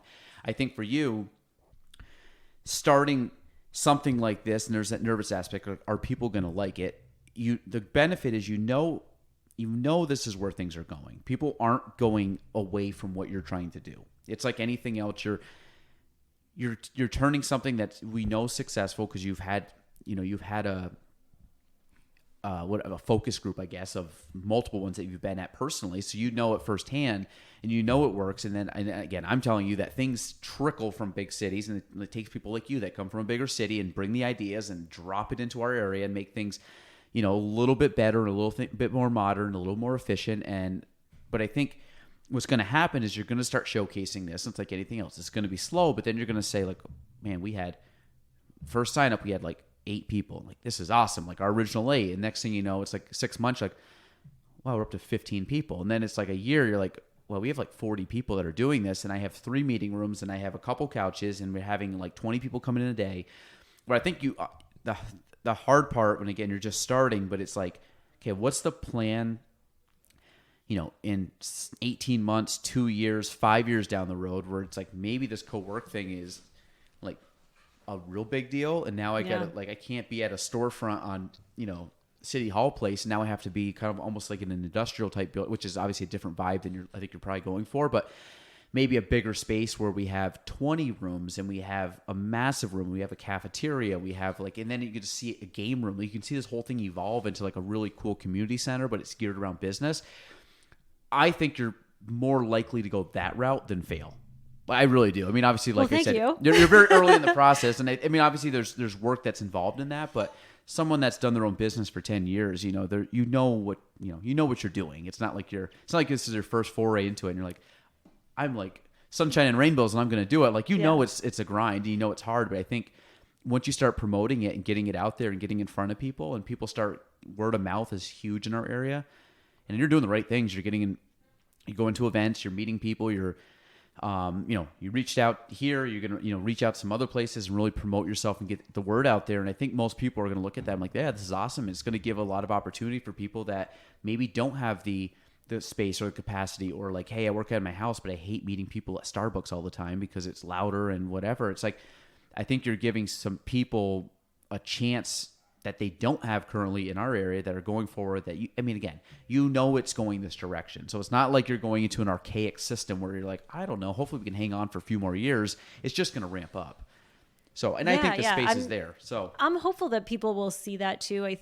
I think one of the other challenges is just that it is new to this particular area, and a lot of people haven't necessarily heard about it.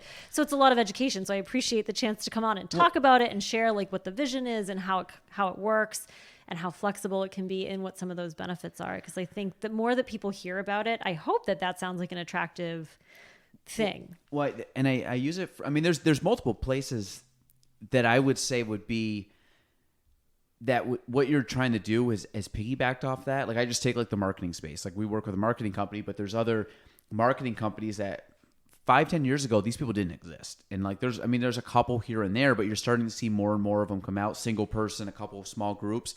Like, we weren't seeing that back in the day. And you're seeing different industries that we're going to start seeing more that weren't even a job. Like social media stuff, like that wasn't a job 10 years ago. And now, that's for a lot of people, a very lucrative career and a very important career when you start the marketing. I remember, and again, this is a totally different space, but when the CrossFit gyms opened up here, like I was one of the original people that helped lay mats in the original space. And that was about 10 years ago. There was barely anybody in there. What the heck's this thing? And now it's like that place is popping with people that are doing it in a very short amount of time. And this goes for a lot of different, whether it's yoga, whether it's, different fitness things. Like, I doubt people were rushing to hot yoga the first week, but then all of a sudden years later, like people are signing up for classes on it, because it just takes time for people to, I don't want to call it a cult, but you got to have them drink a little bit of Kool-Aid and start really understanding like, oh, this actually is cool. And I don't, and the intimidation factor, I think for most people, like I look at it as a business sense. I'm sure I won't say all your prices, but I'm sure the prices are online, but like you look at that, it's like most of that stuff, if you go every single day, the workday, and utilize it, that's a drop in the bucket for what you're offering, in my opinion, in the sense of what you're getting. Internet, no utilities. Like I said, you have no overhead. Like if all you're doing is renting some space out, but anybody that has overhead knows like business isn't just show up and make money. It's like show up, make money, be I don't want to say frugal, be thoughtful with your expenses. Yeah. And then you want to obviously make profit and stuff. And I think for a lot of people, if I was looking at this, I'd be like, that's a no-brainer for a workspace that you can go to, that you can actually get work done and have a level of peace and quiet and focus. Like, and that's what I think a lot of, we talk about like batching tasks or focusing or switching tasks or multitasking. Like the problem is, and I'm just as guilty as anyone, it's losing focus when you know you have a short amount of time, and a lot of it's your environment. Like if you're with people are talking or people are interrupting you or you have kids at home or you're just like at your house. And I think one of the things I wrote or read from you guys was like, cleaning your freezer out when you should be like on calls. Yeah, like all that. of a sudden you're like, you know what I really need to do right now? And people are guilty of that, and I think it's funny. It's like you were never going to clean that anyways, but now because you're procrastinating what you should be doing, now you feel like, now's the time to clean up the fruit bin and wash it out. So, I think that everything that you're offering, and I think people should take advantage of it, especially if they're, I think, in a space where, like you said, you need to meet clients, but I think you just need that time away and getting out of, like, there's times I don't like working in my office because I know every single nook and cranny of this office and where things are. So if I'm just working and I'm staring at a pile, I'm like, I really should clean that pile up. Actually, shoot, I never got to that, whatever that might be. Yep. That's why I try to keep my desk pretty clean. And there's a few things on my desk right now, but it's like stuff that I'm actually like working on. Cause I have like that, squirrel syndrome. Like, I'm like, God, I gotta get this done. Like, no, I don't need to look at that. I don't need to read this. Like, and I think if you go to a space like that and it's very just clean, and you just bring what you need to work on, your focus goes through the roof and you're way more productive. Yeah, you're absolutely. I think we all have those challenges, especially with spaces that you're in every day. And being able to kind of just move out for a day or to a week even and do that and have that change of scenery where you're like, nope, I'm only bringing the thing I need to work on. I'm only going to bring my laptop and do this one thing. Like I have clear tasks that I need to do while I'm here, that kind of thing. Or, stack meetings if you're only using it a few times a month, and plan all of your like client facing calls or your company meetings. If you're a remote worker and you can kind of batch your meetings to happen on a couple days a week, like you could definitely just come in for one of those 5 or 10 day plans. You don't even need to have it all the time, but you can still make use of that as a way to get out to do those. And then you're also freeing up the rest of your week for that other deep work that you need to be doing. Yeah. And there's times I've thought about like going and like Airbnb, of like going and renting like a cabin for like 2 nights with like no internet, and just like show up and just like have a couple things I want to work on in like a book, but just like know that like nothing, you're just completely solitude for a couple days. I've done that myself. I was going to ask I've you. actually done that. So how was that experience? Like this was by yourself, like just off the grid? Yep. I've done it once by myself and once where my husband came, and it was like a little staycation version, but he knew I had like clear goals. I was actually overhauling my client experience. So looking at every touch point from when a couple reaches out to the delivery of the wedding day, and what are all those things? What are all the emails? What are all the calls, the touch points that we have? And I was really wanted to kind of elevate that whole thing. And so I planned just one overnight. We stayed at the Deerhead Inn, just in Elizabethtown. E-Town, I was gonna say, yep. Yeah, super cute. It was great. And basically I spent a deep dive, like 6 hours. I'm a real tactile person for stuff like that, like old school. So I had note cards with me. I can see your hands starting to form that. Yeah. Like color-coded note 3 cards. 3x5. Yeah. Yes, exactly. And like spread stuff out on the floor and did this entire and I was able to overhaul that entire thing in 6 hours. Whereas I could have tried for months at home, I swear. And something else would always come up. I would never do it. You get distracted. It's one of those things. I do goal setting. I try to do that outside my house too, or like set aside a whole day where I'm just thinking about what goals do I want to meet, setting like quarterly benchmarks, like thinking through those kinds of things too. But like that deep work or quarterly check-ins, I could even see companies wanting to get out for a quarterly retreat or an annual retreat and bring work like people into the space, because it doesn't just have to be alone, right? Like you could have a small to mid-sized company that wants to come in and use the space for that on a weekend too. Well, I think when you look at a small business, like the hard thing, and again, people don't, small business is like an iceberg. Like you say, you can only see like 10% of the iceberg, and like everything below it is really what makes a success, but it's really not shadowed or not projected out. And like you and I, we have tasks we have to do. We have like daily tasks, but then it's like you have the scheduling and the managing. You have all the day-to-day stuff, and then you have the client stuff. So there's stuff you're personally with people, and you're, we're both in like service industry, so you're Yep. constantly, I would say, on call, but you're easy to get a hold of if needed. So you have that, which is it's a very variable part of your life, because like I could just be sitting down right now and be like, great, tonight's good. And I get this guilt if someone's like, oh my God, can I get in the house? The house is nice. And I'm like, which is good. I like doing it, but it's like, shoot, now I got to move some stuff around. I'm not at the point where I can just be like, yep, I can go. I'm like checking my wife. I'm like, okay, the kids, like, and sometimes I might be like, listen, I can't, I got stuff with the family tonight. But it's like that stuff becomes very variable.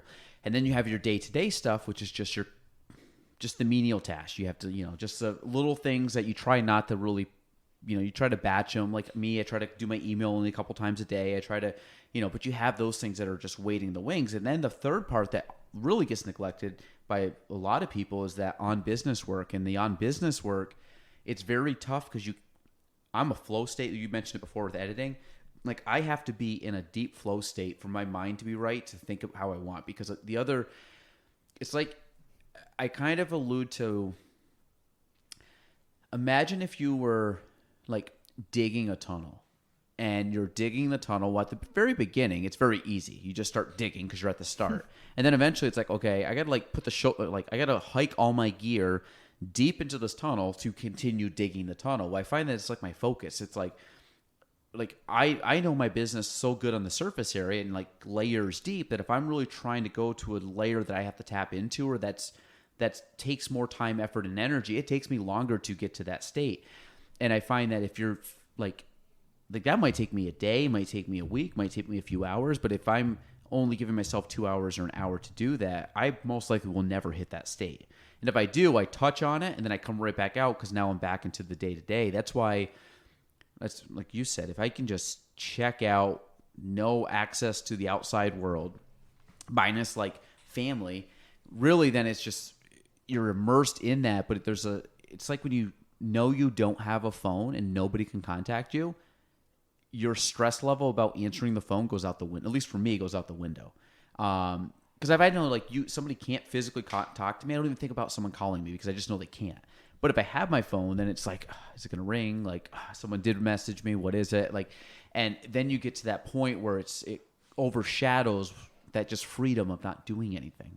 Yeah. Yeah. And getting into that deep work state, because deep work, it does require focus and time and energy. And not to say that all the things you would do all the time in a co-working space even, or something like that, would be those deep work things. You can just go and like grind out your email list too. But being able to mix it up and change that scenery, I think that's a huge help for doing some of those things. Although I feel like, how often are we like away from our phone? I will put it on airplane mode occasionally when I really need to do those like deeper dives or those deep work projects, because I don't want to get the text message. I don't want to get calls. I don't want email notifications. All those things like pull you right out of it. But it's rare, I think, for any of us to really be away from.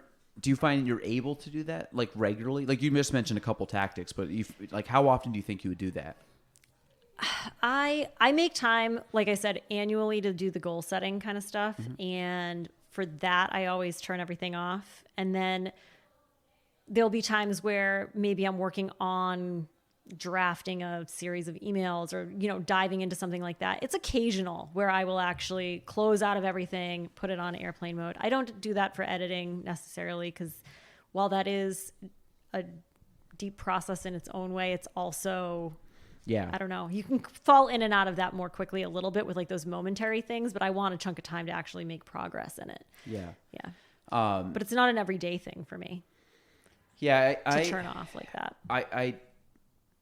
I've talked about this before, but like I'll put my phone on do not disturb, where I have like your favorite list can contact you, which is like family. So I will put that on. But a lot of times, like most times people contact me, it goes to voicemail. And like a lot of times I can see them calling me. And it's not that I don't want to talk to them. It's just, I just know myself. If I go down the rabbit hole of answering that phone call, which could be anything, you don't know. It could be a 2-minute conversation, it could be a 20-minute conversation.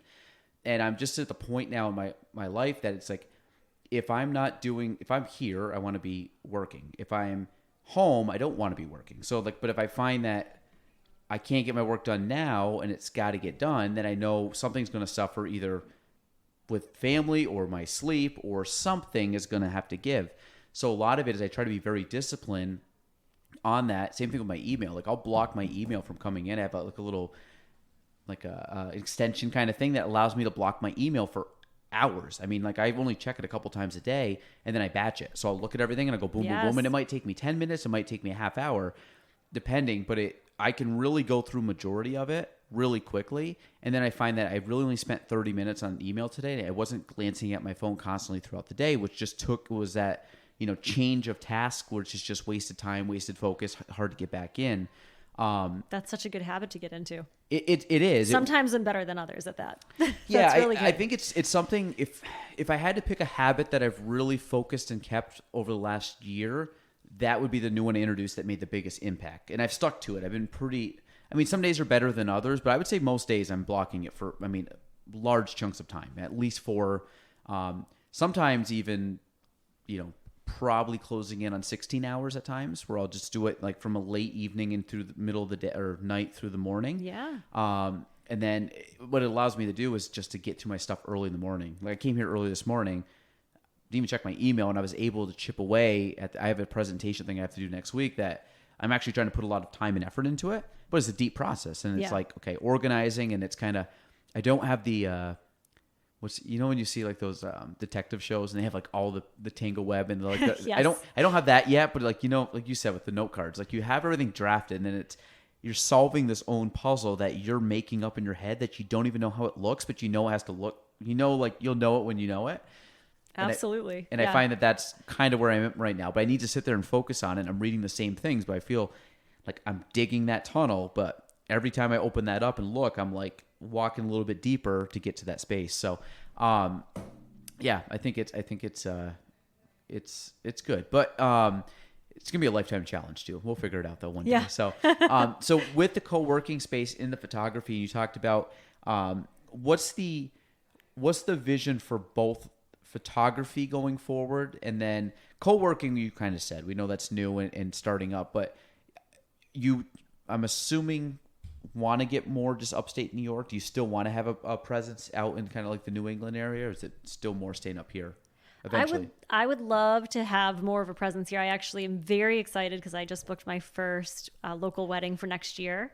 So, and it's on a farm in Malone. So Okay, wow. That'll be really cool. And so I would love to get some work up here, and I'm done some anniversary sessions and things like that. So slow process of moving up here, but definitely would love that to get more local, but also do want to keep that connection. It's nice to be able to go back, and I love the coast. So I love being able to shoot on Cape Cod or Newport and Boston. They're all on the water. So like, that's really nice. We have the lake here, which totally counts.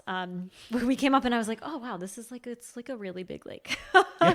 I'd never been up here before until we moved. I think it's the sixth largest after the 5 Great Lakes. It's like, this makes me miss the ocean less than I thought I would, because it's beautiful and huge. But so I love the coast, and I love the network of people that I work with down there, the planners that I know, and then the excuse to kind of stay connected to family and friends is really nice. So I don't want to ever get to a point where I'm never going back for weddings. I do love doing that there, but I would love for it to flip, for more to come up here, fewer down there, just less travel overall would be nice. And just one more, again, the long-term plan though too, I know that by the time I'm, 50, 55, I'm not going to want to be away for 15 weddings a year and weekends all year. It's physically demanding on top of all of the time in the summer, and my husband is a professor, so he has summers off. So our schedules do not jive right now for makes sense. Figuring out time off and things like that. So as a long-term plan too, I'm hoping that the co-working space starts to bring some of that ability to just take fewer weddings in general and maybe lower that number from 15 to say, 10 to 8 eventually in the long term, and be able to have a different balance in terms of how much time goes to wedding photography and how much time goes to the space. Would you ever photograph something different than weddings, or is weddings really like what you love doing? It's kind of my jam to do weddings. Yeah, when I first started, it was like we were talking about, like somebody wants to book me, and I would do like portraits and family photos and seniors and headshots and like all these different things. And over the years, I've kind of found that my sweet spot and what I really, really love is supporting couples throughout the planning process and capturing those love stories. Mm-hmm. And it's its own unique, segment of the photography business. And so I really love specializing in that and being there. And then I don't even, for example, I don't even talk about portraits on my website anymore. I just have a few families, like I mentioned before, who I photographed their weddings, and they've been with me for years. And so I still do their families annually, but I wouldn't call myself like a specialist in family portraits, and it's not something that I advertise.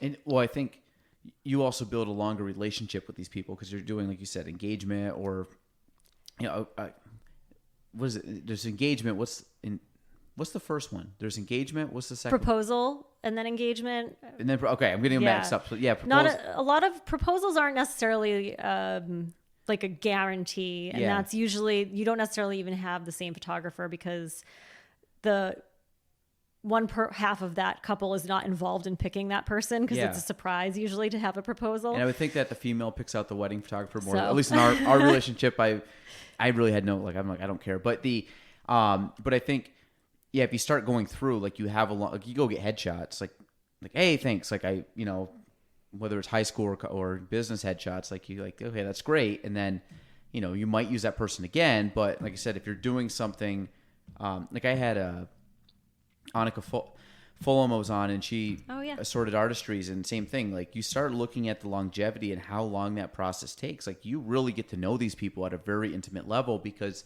you meet their families and you meet them from the start, and you go through like the high points and the low points and everything in between. And I feel like it's a whole journey that you get to go on where, like I said, a lot of photography, like you go get a photography and bring the family, and they'll do a quick thing and then send you the copies and then never talk to you again. But I think, like you said, you have more of a connection. So I think. And photographers are usually booked right after venues or planners. So Annika's a planner. Yeah. Photographers are kind of next in that line. And a lot of times we're working with a couple for 8 months, a year, 15 months even sometimes. So you're booked right away early on in that process, and you have this opportunity. Everyone's different. I really like actually being able to like serve my couples, educate them in the process. There's so much with weddings that couples don't know, because they're planning for the first time, and it's the only time, or things have changed a lot, and they don't even know what they don't know about the industry. And we have a bunch of shorthand about how we talk about stuff, or terms that they need to know. And there's, Pinterest will send you in a gajillion different directions for things. So there's a great opportunity to just stay in touch. I actually do a newsletter every couple of weeks that for my current and past couples, with little tips in there about things to think about or consider for photography alone. There's like an endless supply of things that I think about that it might be good for them to think about, like, how do you hold your bouquet properly to get photos of it? Why do you need to have your groomsmen take all the stuff out of their pockets? All these like little things that you think about too. Yeah, the pocket one for sure. There was a friend of mine. He said this once. Someone told him, "You've forgotten more than I'll ever learn in this field, because you had been in." And like, again, you have someone that's getting their first, wedding. Like, hopefully you only have one wedding, and so you go with the idea that like you have, especially over 10 years, and this is going to get more and more pronounced. You have so much more that you've learned, and you're like, oh yeah, I forgot I knew that, but yeah, why don't you do this? Where some people are like, this is so like elementary to them that they'll never know as much as you've already forgotten. And that's kind of the thing, I think, with most people that really dive into something. And I'm guessing most of this self-taught photography. Yeah, a lot of workshops and things like that. But actually, I initially got into it. My wedding photographer became my mentor, which was really cool. And so I got to work with her for a full year, basically, when and was a third photographer and assistant for her on weddings. And then, so learned on the job for shooting and that kind of thing.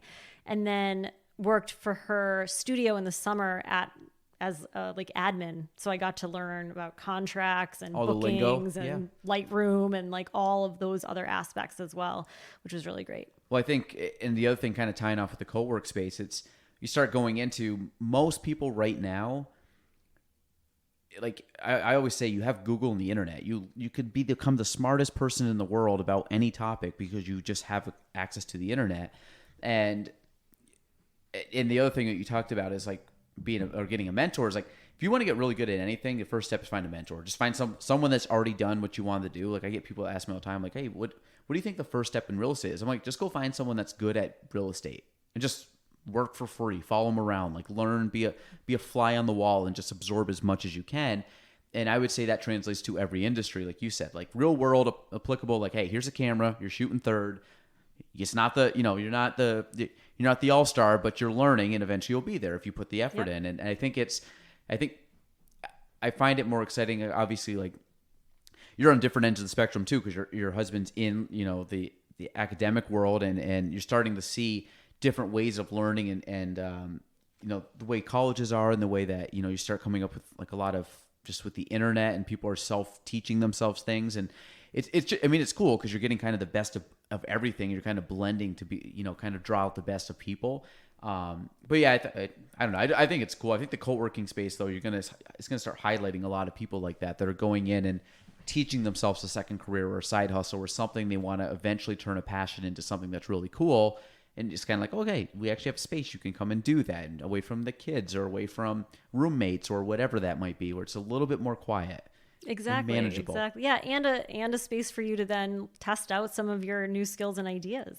True. You want to host a workshop and try something out and see how it goes, or pitch something, like, or even power just, to you. even to say like, hey, I'm trying to build this website. Like, what do you think? And then someone's like, yeah, this looks good. Or, hey, why don't you try adding this? And like, oh, aha. And then you start doing it. Like I said, you're just polishing every person, just become a better version of themselves. So, well, Lynn, before we wrap this up, because I had a couple things, and I don't know if this is something maybe you want to promote it.